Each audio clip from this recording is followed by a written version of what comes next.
দর্শক, ইরান গত রাতে জর্দানে মার্কিন ঘাঁটিতে আবার হামলা চালিয়েছে।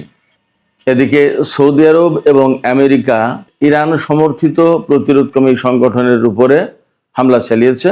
সৌদি আরব অভিযোগ করেছে ইরাক থেকে তাদের তেল ক্ষেত্রের উপর হামলা চালানো হয়েছে। এদিকে ইয়েমেনিরা দাবি করেছে তারা সৌদি আরবের সবচেয়ে বড় তেল উৎপাদনকারী প্রতিষ্ঠান তাতে হামলা চালিয়েছে এবং এ কারণে সৌদি আরব ওই তেল ক্ষেত্র থেকে তেল উৎপাদন বন্ধ করে দিয়েছে, যার প্রেক্ষাপটে বিশ্বের তেল সরবরাহের উপর নতুন করে চাপ সৃষ্টি হবে বলে আশঙ্কা করা হচ্ছে। এদিকে মার্কিন প্রেসিডেন্ট ডোনাল্ড ট্রাম্পের সাথে ইসরায়েলের প্রধানমন্ত্রী বেনিয়ামিন নেতানিয়াহুর বৈঠক হয়েছে। বৈঠককে ফলপ্রসূ এবং ইতিবাচক বলেছে হোয়াইট হাউস। এদিকে ইরানের জন্য একটা সুখবর আছে, সেটি হচ্ছে যে ইরান নিজস্ব প্রযুক্তিতে অর্থাৎ একদম অভ্যন্তরীণভাবেই কার্গো বিমান তৈরি করেছে এবং সে কার্গো বিমান আগামী বছরের শুরুর দিকে সার্ভিসে যুক্ত হবে। আরেকটি খবর ছিল, সামাজিক যোগাযোগ মাধ্যমে দেখলাম মার্কিন একটি ঘাঁটি থেকে একটি হেলিকপ্টার আমেরিকার একজন জেনারেলকে নিয়ে উড়ার কিছুক্ষণ পরেই তাতে ক্ষেপণাস্ত্র হামলা হয়েছে এবং ওই হেলিকপ্টারটি একদম ধ্বংস হয়ে গেছে। সুপ্রিয় দর্শক, এই বিষয়গুলো নিয়েই এখনকার ভিডিওতে আলোচনা করব। আশা করি আপনারা শেষ পর্যন্ত সঙ্গে থাকবেন, আর ভিডিও ভালো লাগলে লাইক কমেন্ট শেয়ার করবেন এবং চ্যানেলটি সাবস্ক্রাইব করে সাথেই থাকবেন। দর্শক, চলুন বিস্তারিত আলোচনা করি। ইরানের আইআরজিসি অর্থাৎ ইসলামী বিপ্লবী গার্ড বাহিনী তারা জর্দানের মুওয়াফাক আল সালতি বিমান ঘাঁটিতে গত রাতে হামলা চালিয়েছে। অন্তত 3টি ব্যালিস্টিক ক্ষেপণাস্ত্র দিয়ে হামলা চালিয়েছে। সেই হামলা সফল হয়েছে না ব্যর্থ হয়েছে এ নিয়ে পরস্পর বিরোধী খবর পাওয়া যাচ্ছে।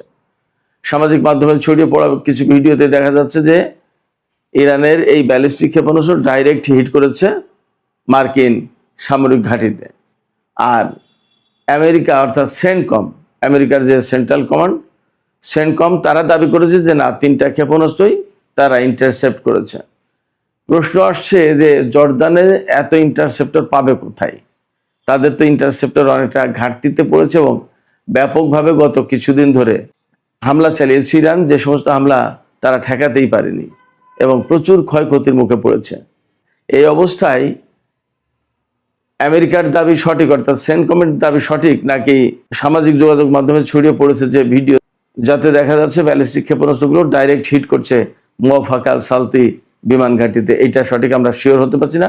তবে গত 4 দিন হামলা বন্ধ থাকার পর ইরান জর্দানে মার্কিন ঘাঁটিতে হামলা চালিয়েছে, জবাবে আমেরিকা কোনো হামলা চালায়নি।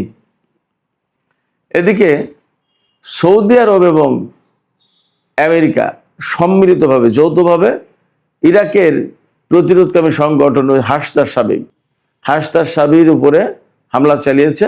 হাসদার সাবির কয়েকটা অবস্থানে সৌদি আরব বলছে যে এই ইরাক থেকেই অর্থাৎ ইরান সমর্থিত বা ইরানপন্থী এই প্রতিরোধকামী সংগঠনের পক্ষ থেকে সৌদি আরবের তেল স্থাপনায় রকেট হামলা চালিয়েছে।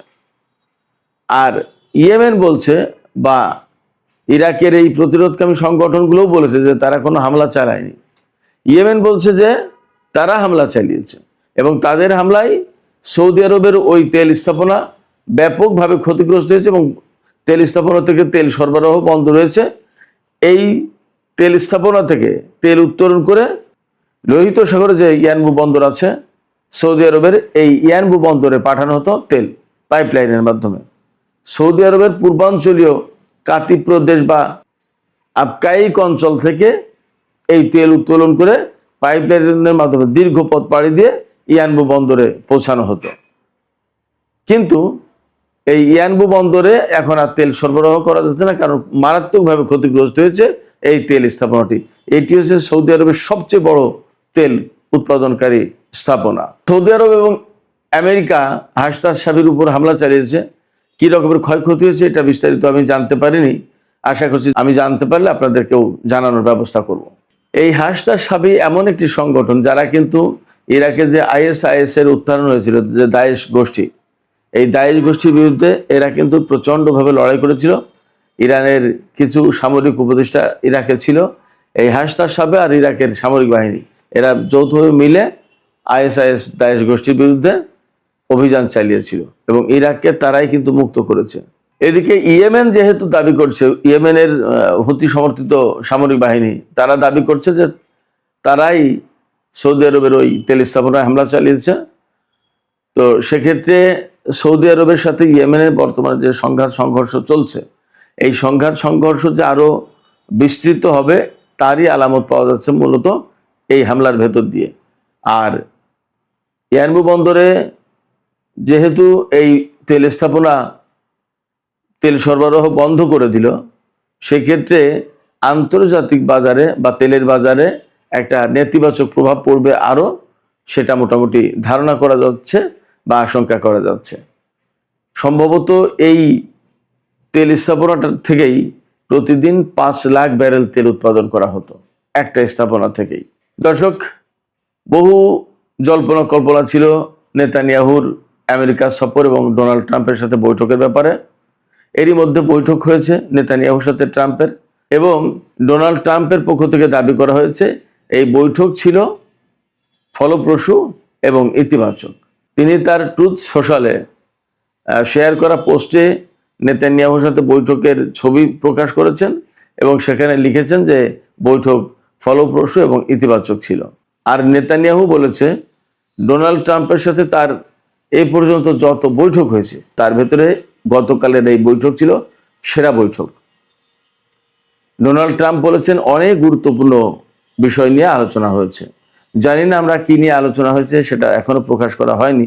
তবে অনেকেরই ধারণা তো এমন ছিল, বা আমরাও অনেকেই এভাবেই ভাবছিলাম যে ডোনাল্ড ট্রাম্পের সাথে নেতানিয়াহুর এই বৈঠক হবে এবং সেখানে নেতানিয়াহু ডোনাল্ড ট্রাম্পকে ইরানের বিরুদ্ধে চূড়ান্ত অভিযান বা চূড়ান্ত হামলার জন্য তিনি হয়তো চাপাচাপি করবেন বা উস্কানি দেবেন।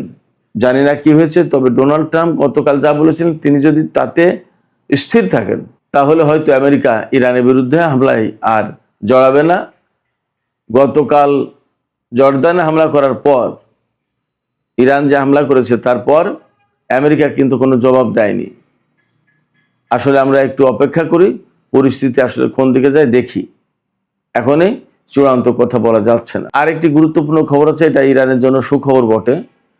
ইরান বেশ কিছুদিন মানে গত কয়েক বছর ধরে চেষ্টা করছিল কার্গো বিমান তৈরি করার নিজেরা অভ্যন্তরীণভাবে। এই কার্গো বিমান তারা তৈরি করে ফেলেছে এবং সেটা পরীক্ষা নিরীক্ষার একেবারে চূড়ান্ত পর্যায়ে রয়েছে। আশা করা হচ্ছে যে আগামী বছরের প্রথম দিকে এই বিমান সার্ভিসে যুক্ত হবে। আগামী বছর প্রথম বলতে দুটো সময়ের যে কোনো একটা হতে পারে, একটা হচ্ছে ফার্সি বছর আর একটা হচ্ছে ইংরেজি বছর। জানুয়ারিতে নতুন বছর শুরু হবে খ্রিস্টীয় যে ক্যালেন্ডার সে অনুযায়ী, আর ফার্সি বছর শুরু হয় 21শে মার্চ থেকে। তো 21শে মার্চ হোক আর 1 জানুয়ারি হোক, এই কয়েক মাস পরেই মোটামুটি ইরানের এই বিমান সার্ভিসে চলে আসবে এমনটাই জানা যাচ্ছে। এই কার্গো বিমান 6 টন পণ্য পরিবহন করতে পারবে এবং একবার জ্বালানি ভরে 3900 কিলোমিটার পথ পাড়ি দিতে পারে। এই বিমানটার নাম রাখা হয়েছে সিমর্গ। এই বিমানে ব্যবহার করা হয়েছে 2500 হর্স পাওয়ারের 2টি ইঞ্জিন। ইরানে এয়ার সাপোর্টের যে সীমাবদ্ধতা ছিল বা ঘাটতি ছিল, এই বিমান সার্ভিসে আসার পরে সেই ঘাটতি দূর হবে বলে আশা করা হচ্ছে। একক কোনো কোম্পানি এই বিমান তৈরি করেনি, ইরানের বেশ কয়েকটি কোম্পানি সম্মিলিতভাবে এই বিমান নির্মাণ করেছে। সবচেয়ে বড় ব্যাপার হচ্ছে বহু বছর ধরে, অর্থাৎ ইসলামী বিপ্লবের পর থেকেই ইরান কঠোর নিষেধাজ্ঞার মধ্যে রয়েছে। এই কঠোর নিষেধাজ্ঞার মধ্যে থাকার পরেও আমরা দেখতে পাচ্ছি ইরান এই যে বিমান খাত, বিভিন্ন খাতে যে বিরাট বিরাট সফলতা অর্জন করেছে, এটা কিন্তু ইরানের দৃঢ় মানসিকতার পরিচয়। এবং এই নতুন যে কার্গো বিমান যুক্ত হতে যাচ্ছে, এটি নিষেধাজ্ঞা উপেক্ষা করে, নিষেধাজ্ঞাকে অনেকটা ব্যর্থ করে দিয়ে ইরানের এই ডেভেলপমেন্ট, একথা বলতেই হবে। তো সুপ্রিয় দর্শক, এখনকার আলোচনা এখানে শেষ করতে চাইছি।